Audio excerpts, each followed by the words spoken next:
Rogers, the full committee, all the members, thank you very much. My apologies for being late. I had a phone call that came in that I had to. Cuba remains as the only country in the Americas to be classified as not free by Freedom House.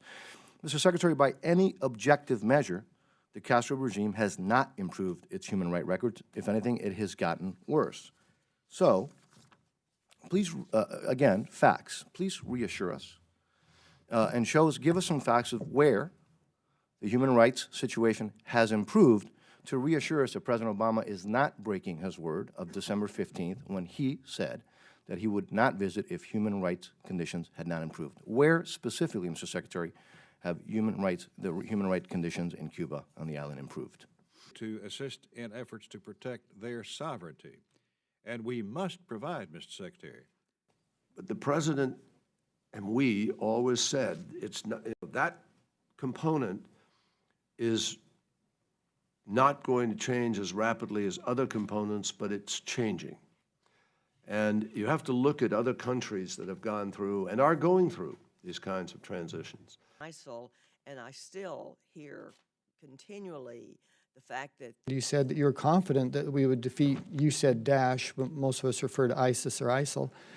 I just don't believe this administration has a plan or the will to defeat them, and I'm certainly not alone in that concern. Again, in a direct Israeli-Palestinian negotiation.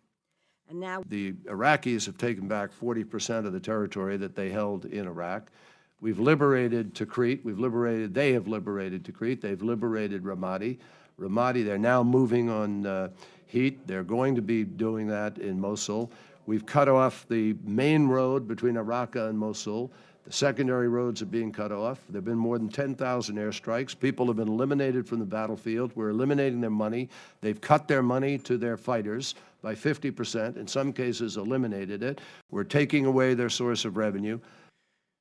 Mr. Secretary, I had the extraordinary privilege of being in the room with Pope Francis. What is the status after we have the agreement as far as the focal point of, number one, the issue of nuclear weapons? Where are we? Do we feel secure that the goal has been reached?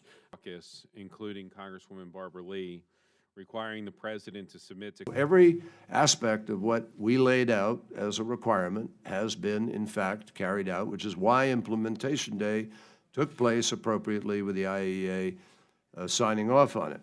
Now, we will continue, obviously, and this was the whole purpose of the agreement, is what we promised the Congress and the American people and the world.